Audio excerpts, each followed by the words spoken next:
will take place at the Grove, aka Shillsville's US of A.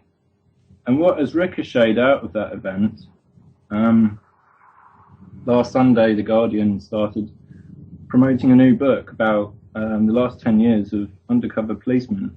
And last night Dispatches had an episode on the same subject.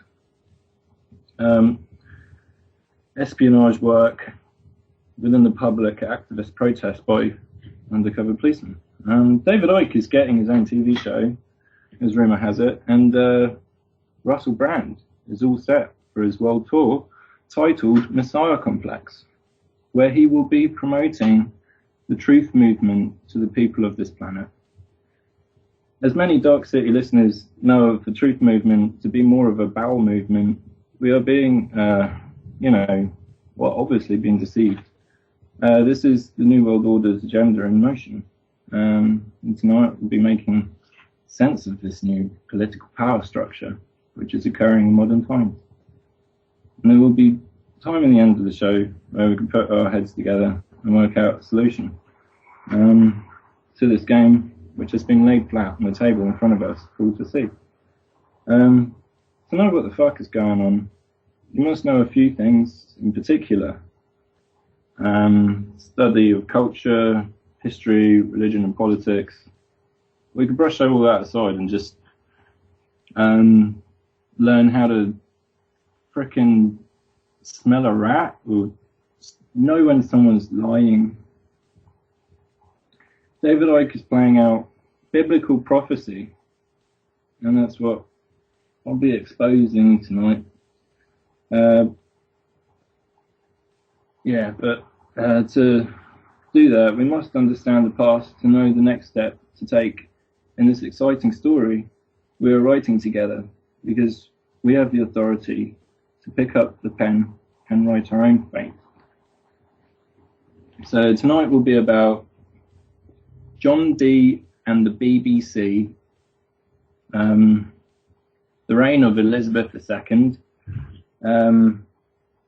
the creation of hoax news and these crisis actors, and the truth movement, all being a creation of a network of satirical comedians.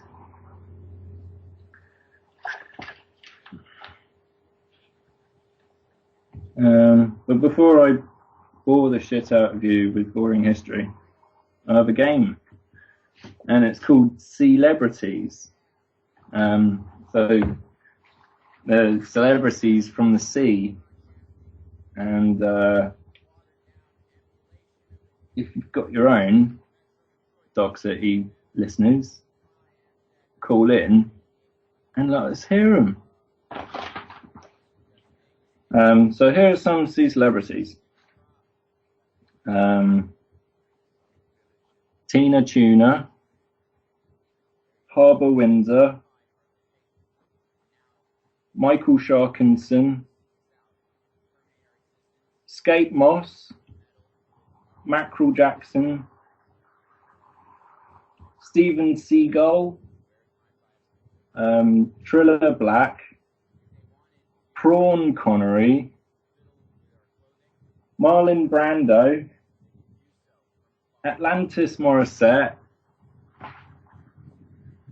Trawler Radcliffe, Krill Murray, Whale Winton, Squid Vicious, Cod Stewart, Anchovy Hopkins, Chaz and Wave, Salmon and Garfunkel, Keanu Reeves, Muscle Brand, Crab Pitt, and Angelina Jolie. So yeah, if you have any of your own, just drop us a line. But first things first, here are the planets. The sun was in Gemini for the last month. We're exploring primal air. That's what Gemini is. Primal air. So that's, intellectualism, mental acrobats, and great amount of networking. Now the sun 2 days ago has plummeted into the deepening depths of Cancer's primal emotion, because that's what Cancer is, it's primal emotion. This is where we will uncover the power of the heart. And as of tomorrow, Jupiter will enter Cancer and will be in Cancer for a whole year. This transit has been best worded by the great modern day Magi, Christopher Witecki. He said, there comes a point in your life when you realise who really matters, who never did, and who always will. Welcome to Cancer. So to get to grips of this craziness, we must look at history. I know no one likes history, but I think it's relevant. John Dee and the BBC. In the reign of Elizabeth I, we saw the creation of Shakespeare, a masterful work of alchemical theatre. Who was Shakespeare? Oh, just some country boy. So how did he know the ins and outs of the royal courts, an in-depth understanding of spiritual philosophy and politics?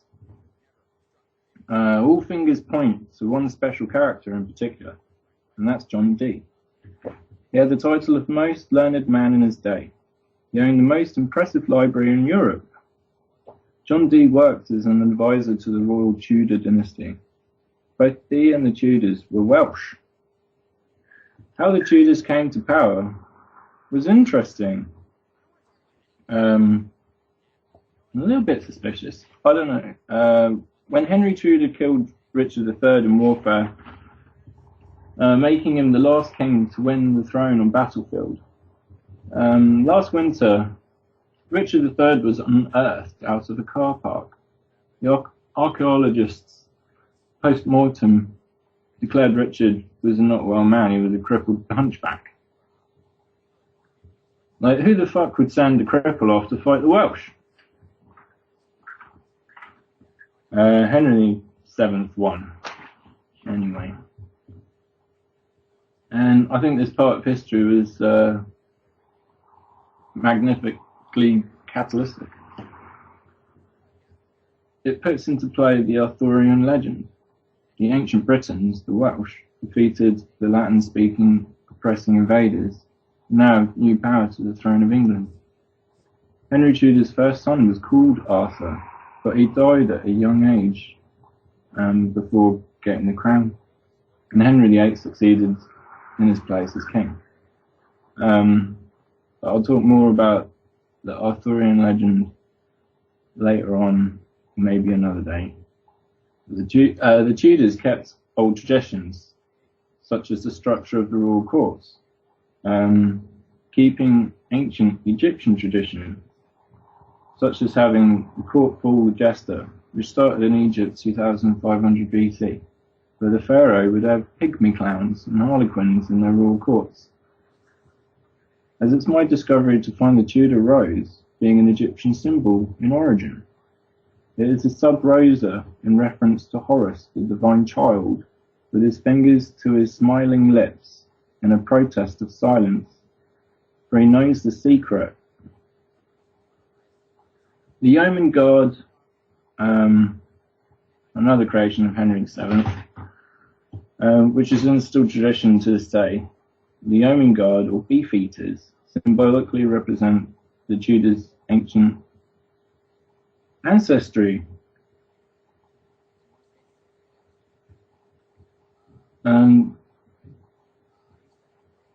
John Dee is a Merlin-type character.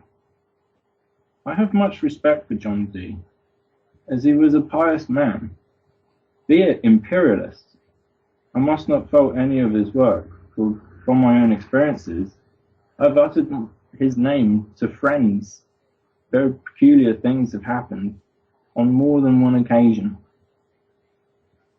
John Dee was very much into hermetics, Kabbalah, mathematics, astrology, divination, channeling, and geostrategy. He was the man who coined the name Britannia and devised a plan to give birth to his envisioned British Empire and the colonization of the New Atlantis, the Americas, and the rest of the world. He got his master plan by channeling. As I said, he was a man of piety. He was very religious. John Dee moved to Prague. It was Europe's peak of alchemical experimentation in Dee's day, and there was no other place to be. John Dee had an apprentice, a companion who he worked with channeling for 30 years. His friend was Edward Kelly. Who did he channel? He channeled the Enochian angels. The angels gave Dee a lot of information written in a language not known to anyone. The decoding of these conversations took universities back in England, so they say, hundreds of years to crack, because it was all very secret about what the angels told Dee. The people I know who would be very interested in working out what the angels said are the royals, the messianic, Masonic secret brotherhood, the elite who rule the world. Why? Because the elite who rule the world, in their own words, the divine right of kings, they're claiming blood of the divine. The royals, they're very religious and they take the Bible as historical fact. So the Book of Enoch, describing pre-Diluvian flood history,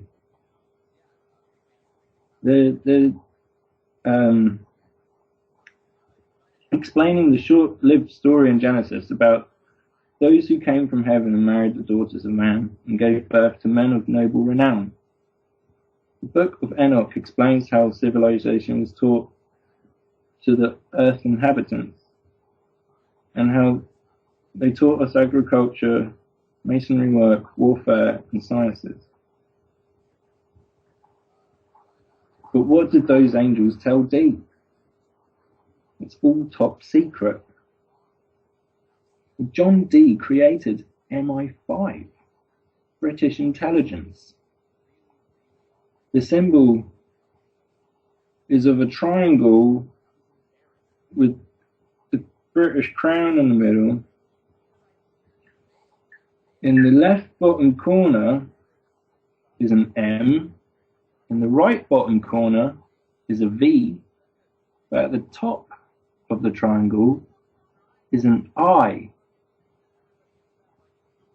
Does that ring a bell? He created MI5, British intelligence, because Elizabeth was a Protestant and the Pope wanted to kill her because she was a heathen. In her day, the country was divided by different languages and different invaders that had come into England, like the Juts and the Gaelic and the French and the German. There were different languages. And the British Isles needed to unite together to defend from attacking invaders. Catholic Pope.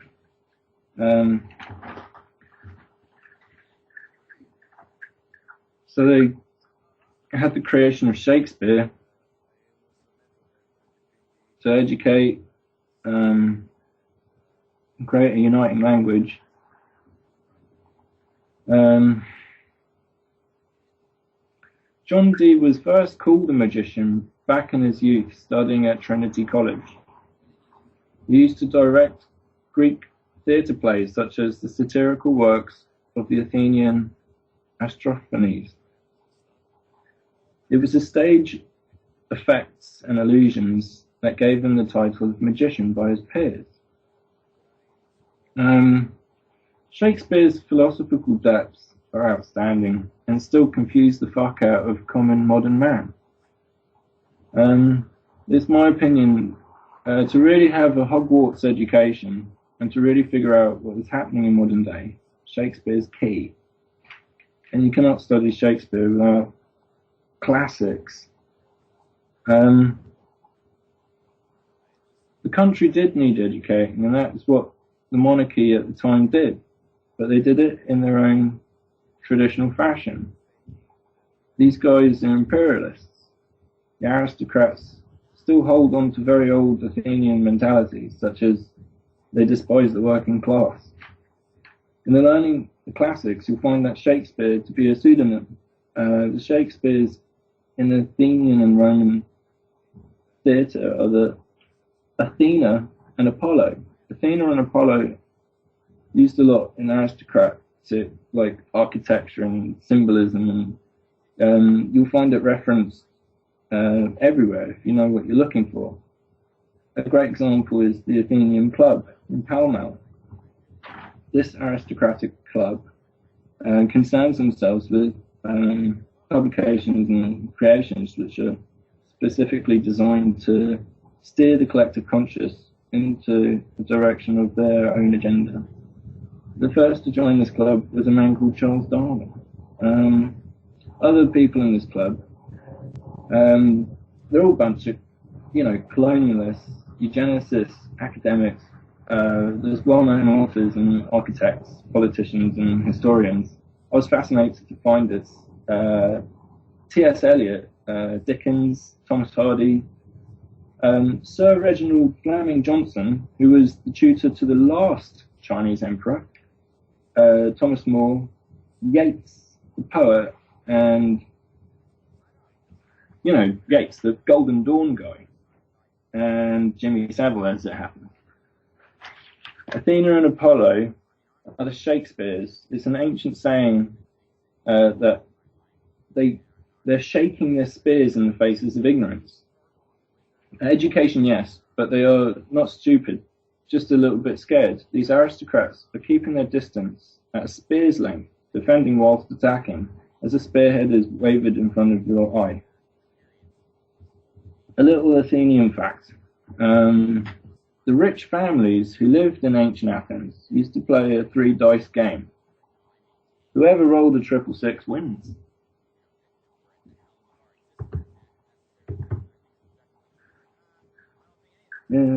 So Shakespeare was a pseudonym, and the creators of this magical writings were a group of men. They called themselves the Oxford and Cambridge Wits. Marlowe, Bacon and others reference pictures of Athena wore a helmet which can cast anyone who would wear it invisible.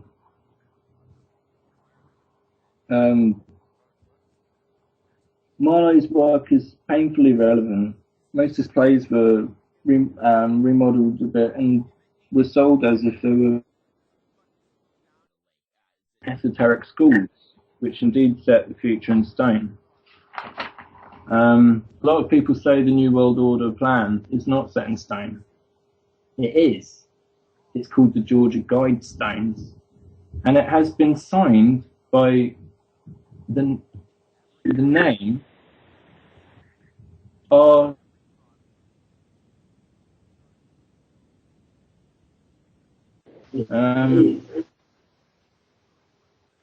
Sudama. Hello. Hello. Hello. Oh, Joe, I've just been having a bit of computer problems. Yeah. It should be live now. Oh, is it still going now? I believe so.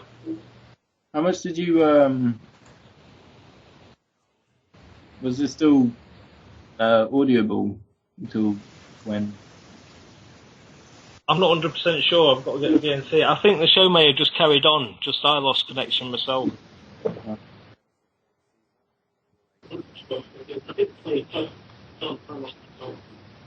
Yeah. What? Shall I keep them going? Or, Yeah. Coming out the radio, Chris.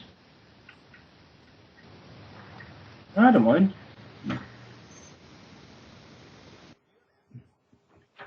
Yeah, keep going. It's all right so far. I'm not boring the shit out of you. No.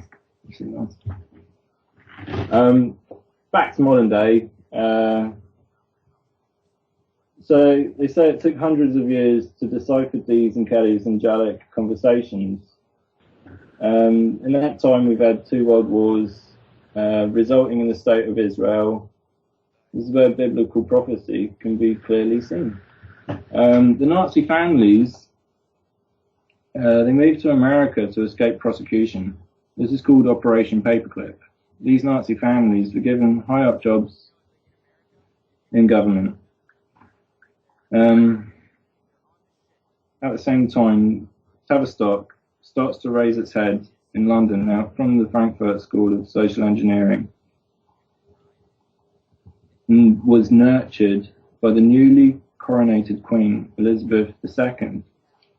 In 1953, she sat down, put on the crown, and turned on the TV, and the world has never been the same ever again. For many people to realise civilization has been painstakingly put together and planned decades, maybe even more, in advance. It's hard to consider, but not for me. This world has been run by a secret old boys club that has got totally out of hand. It's as mad as a box of frogs. But a box of frogs is actually very sensible because they're all neatly in a box. They're not jumping all over the place. Quite organised. So this cube we have in this main focus of every living room up and down the country has made quite an impression. You know, cartoons. It just seems that everything just went kaboom, like in the 60s. Yeah, Disney, Murdoch. 2 things in common with Disney and Murdoch. They're both knights to the Vatican. They're both knights of the Order of St. Gregory the Great. So was Savile, as it happens. So straight off, Ronnie Disney, who ran Disney from the 60s to the late noughties, had the title of Knight Star Commander in this Catholic order. So Murdoch gives you the news, and in the old days, news was called the good spell or the gospel. So it's like Murdoch's gospel.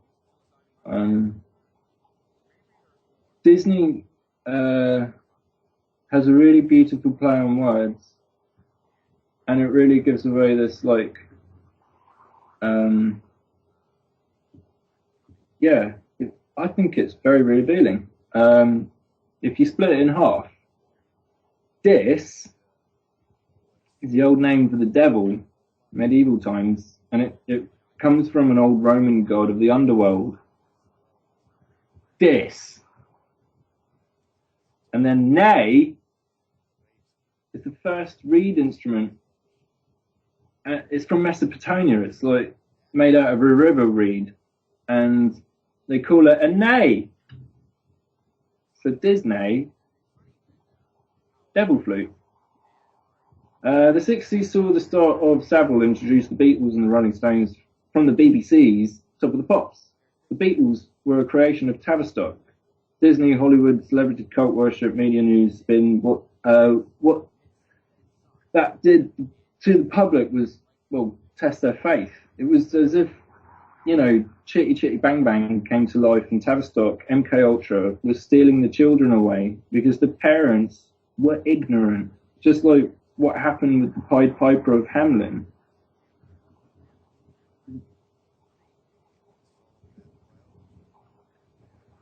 Was it the parents' fault that the children were taken away?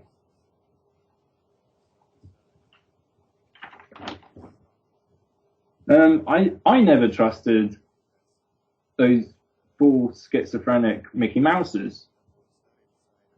Mick Jagger and Paul McCartney have sirhoods after their successful invasion of America. That's what they called it. They called it the British invasion. There's a Rolling Stone album called For Her Satanic Majesty's Request. And the Beatles were dressed in military uniform and were taking orders from Sergeant Pepper. Pepe is the Egyptian god of evil. The album starts with, "It was 20 years ago to the day Sergeant Pepper taught a band to play." The album came out in 1967. Aleister Crowley died in 1947. Crowley is seen second top left corner of the Sergeant Pepper album.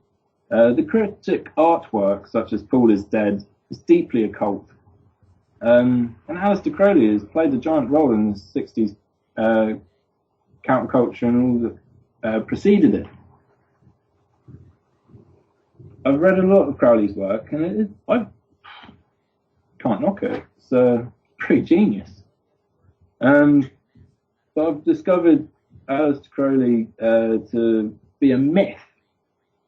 It was a group of writers that created his work. But it's a work of genius. But he never existed. And that guy in the photos is just some other guy, pretending. So, yeah, the most wickedest man in the world, a lie. The father of all Satanism, just a lie. And what else could he be? For Satan is the father of all lies. And according to John the Baptist's interpretation of Jesus' word, Satan rules the earth, and God just allows it to happen. But I mean, I can kind of see it. I mean, like with the symbolism and stuff, and what the government are doing, it's like, cool. Kind of makes sense.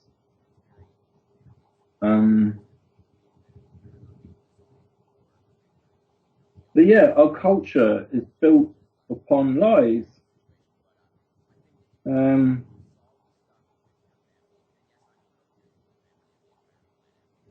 It must be said, Satan is the father of all lies, but he is our greatest teacher.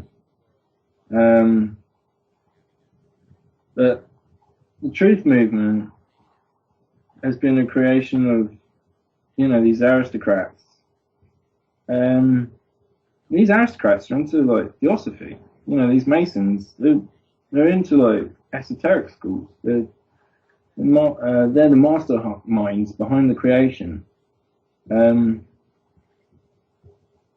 And they've done it for our evolutionary growth. Yeah. How to know the truth is by knowing a lie. Does Horace know the truth is silent? I thought the parallel between what Edward Bernays did, introducing his uncle's work, psychoanalysis, into corporate commercial marketing, advertising, it parallels with that Aleister Crowley's introduction in that time, and the philosophy of him, do what thou wilt, and what Bernays was trying to do. He was trying to keep everyone in an infantile state so that people would consume on instinct. He wanted to keep people in the state of a child, and that's what Aleister Crowley was trying to usher in with his Aeon of Horus. He called it it's the Aeon of the child. Do what thou wilt. So it seems like they really have just tried to make our egos as they're giving us a bit of banter anyway. So I say about biblical prophecy only because we're at the end of the Piscean era. It's been 2,000 years. It's the end of the era. Now we're moving into Aquarius. we have 2,000 years of Christianity, and there's reading Revelations. There's a few things that are parallel. Now, if these Nazi family moved to America and they're pretending to be Jews to escape being found out, in Revelations it says, those who say they are Jews are not Jews, they lie. They're from the synagogue of Satan. These Nazi families are behind the crisis actors network creating the hoax news. Believe it or not, it's Mengele, the angel of death. The angel of death is also mentioned in Revelations. My information with the Nazi Mengele and stuff is Goldbug. Some of the stuff he does is totally off the mark, but some stuff is fucking right on. When he's talking about the Occupy process, there's a lot of weird shit happening, and Goldbug is on it, but some of it is not. But I think he's onto something. I think Goldbug is onto something.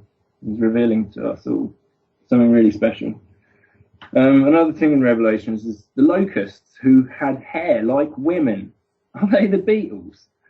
Is Israel becoming its own state? Did that start officially the War of Armageddon? As in, Armageddon is a place in Israel.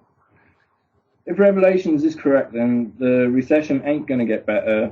The whore of Babylon will fall, and this is the last pope, and the Lamb will win the war. Who the fuck is the Lamb?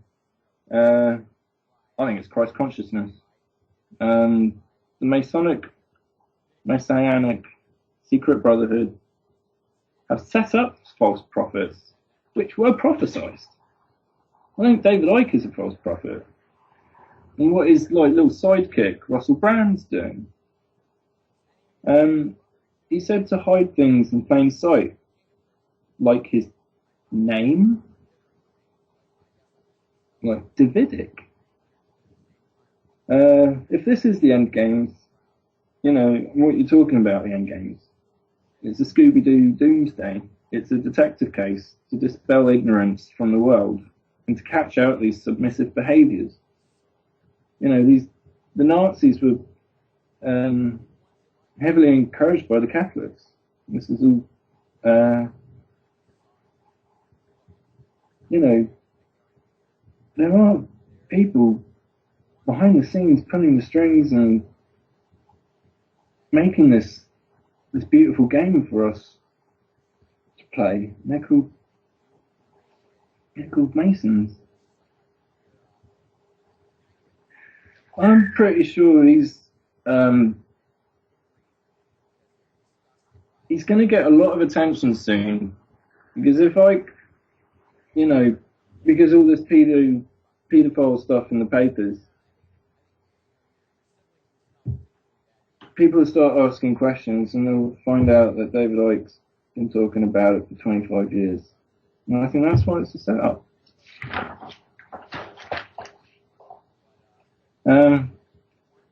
But yeah, might as well. The Catholics are a death cult, and they've created the Western culture as we know it. It's our culture to lie. We tell children that fat men go down chimneys. Fat men can't go down chimneys. It's a lie. We tell little children that one day, knowing that we'll have to own up. We know politicians lie, but some people pretend they don't, because they're like sweet little munchkin town folk that can't believe it because they don't have the capability of themselves to lie, and they're just munchkins. So what do the sinister government do? They blow up the biggest buildings around to give the debate. Do you still trust us? The truth movement sprung out of 9/11, and then we had a whole barrage of other fake events, you know, 7/7 bus and tube bombs, and with the bus bomb, the incident happened down Tavistock Square near Euston. You know, if that doesn't give it away, they want to be found out. Yeah, near Euston, around the corner from Euston Station is the Magic Circle. And on the same block of buildings around the corner from the Inner Circle, in the same block of buildings, is Ravi Shankar's restaurant. Is that a coincidence? You know, The Beatles had the Magical Mystery Tour where they're all dressed up like wizards. And Help was a real, that was all about Masonic symbolism, that film.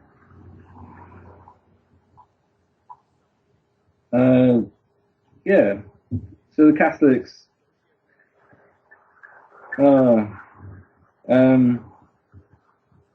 feel death is the greatest fool of all, because the skull naturally is always smiling because of the jawbone. I think hell is a joke. These little red men with goat legs jumping up and down, grinning and laughing, as if he knows it's all a joke, because he's a satire. And I'm convinced that it's the satirists, the comedians of today, that have come up for this beautiful script. This truth movement, this whole hoax news, and they give hints in their works, prophesizing, and also it's all the thing of prophecy.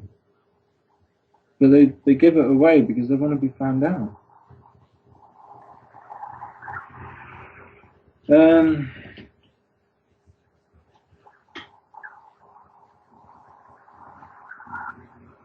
When 9/11 occurred,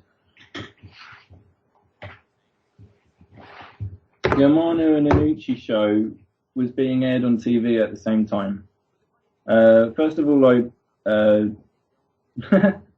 pronounced his name wrong. If anyone sees the spelling, I really thought it was Anunnaki. But yeah, the coincidence of him having his show aired on TV at the same time is between like September and October, and it was aired while 9/11 was happening. Although it was just coincidence, but it happened again when the Boston bombing happened. The Amano Inucci is a CBE, is an Oxford wit. Most comedians in modern day are from Oxford and Cambridge, just like the wits were in Shakespeare's day. The Amano and Inucci show is beautiful. It's alchemical theatre. It's deeply philosophical. And Inucci studied the prophetic poets like Milton and Blake. And he also, being a young man, wanted to be a Catholic priest. Now you think this is a coincidence that the program was aired at the same time as 9/11 was happening in New York. The same thing happened in the Boston bombings in April. Charlie Brooker's program is the same intellectual superiority as the Inucci show. Again, deeply philosophical and satirical. Now it's the incidents that happened at the Boston bombings which made me think of Christopher Morris, a satirical movie called Four Lions, where four Muslim boys go to a marathon to set up a jihadi bomb. The next day after the Boston bombings, there was an incident in Luton where four Muslim boys were caught with a remote control car with a bomb on top of it. And they were going to drive it under a gate and blow up the Territorial Army barrack. Although that was a stupid idea, I thought it was so stupid that it must be connected. It must be a setup. That's coincidence. Or Chris Morris is a fucking prophet, and he doesn't fucking know it. Especially with his work, The Day to Day and Brass Eye.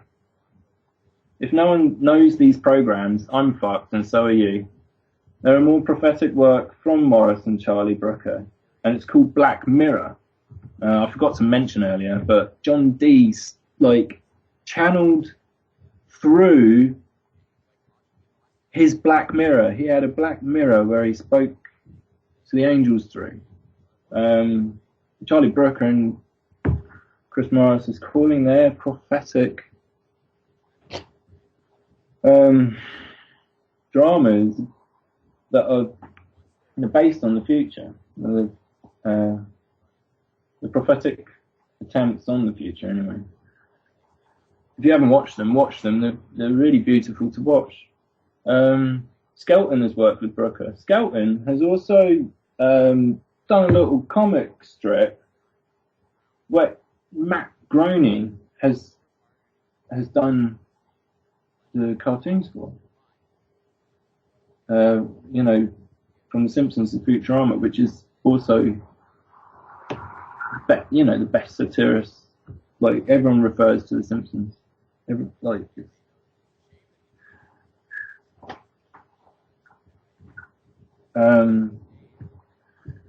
Another one I really want to bring up is Dennis Kelly's Utopia, which recently came out. It's the last Channel 4 drama to be on like billboards around London. It's very prophetic, and if you haven't watched it, watch it. Please do.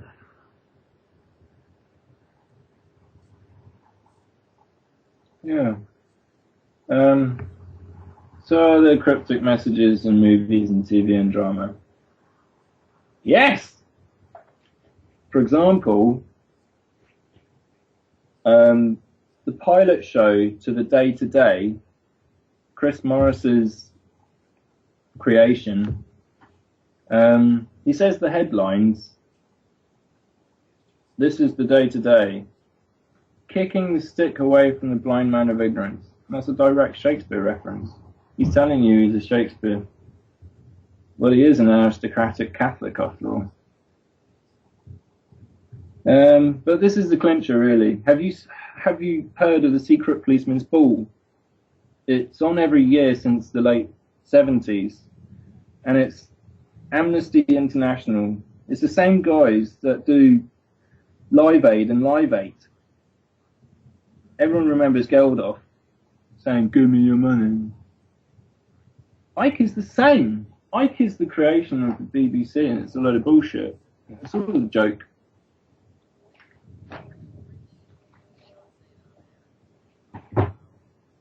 I'm out of town, aren't I? Where am I? Oh, does anyone want to say anything? Has anyone got any, like, fish celebrities?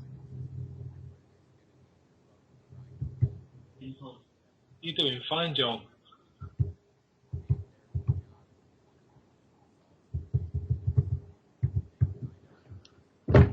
Yeah, what do you think? I found out it's all just a giant joke. It is. That's about right. The whole creation's a giant joke. Literally, it's been created by my favourite comedians of all time. Kind of makes me relax a bit. I do feel like they really want to be found out. They're giving all the hints away.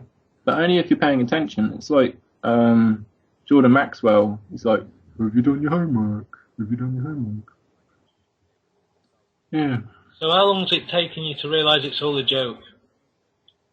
Well, I always, as a child, I had a feeling. And I'd say they don't want to find out, because why else would they fluoridate the water and things like this? It's so that we're not ignorant. They're teaching us a lesson. If you give a shit, you'll read the packet of ingredients, and you'll be like, "Nah, mate, I'm not eating that." It's the royal coat of arms. You know, they got George and the Dragon. Like, the Queen wears this George and the Dragon necklace. It's huge. And George spearing a dragon, and he's all like made out of jewels. She's well into that symbol, and I think it's about getting over ignorance. They're definitely well educated, and as rumor has it, keeping free energy and all that. You know, they know better, but they They want to see if we naturally want to evolve. As in, they give us like free choice, you know, with all this Babylon stuff.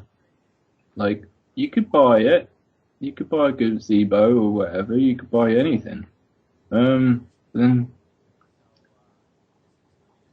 you could not buy it.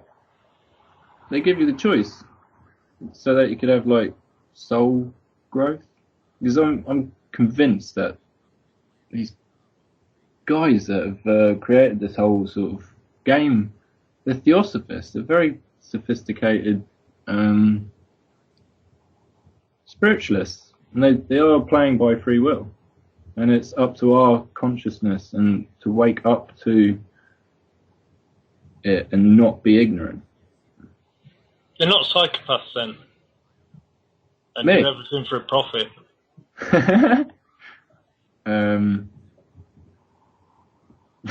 not getting paid. I thought I was getting paid for this. No, yeah. That's why most free energy is always stopped, isn't it? Lots of people have developed it, and then it always gets stopped. In the past.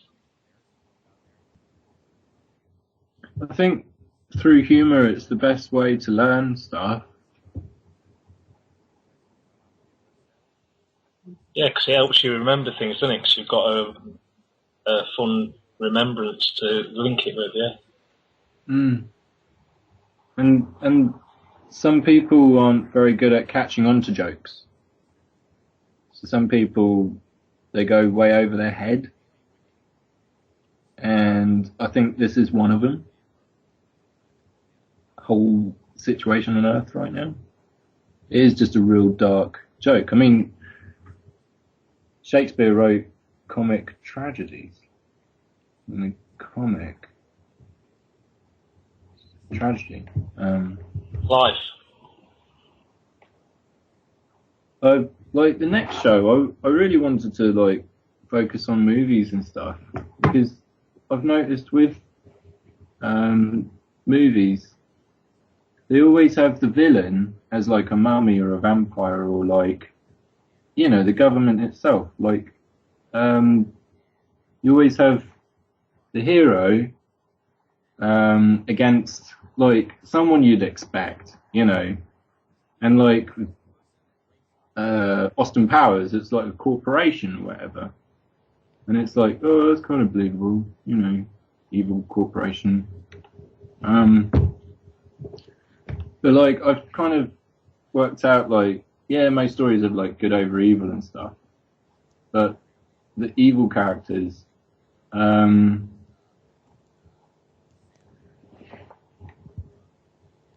in cartoons and stuff, it's always like the Serpent Man or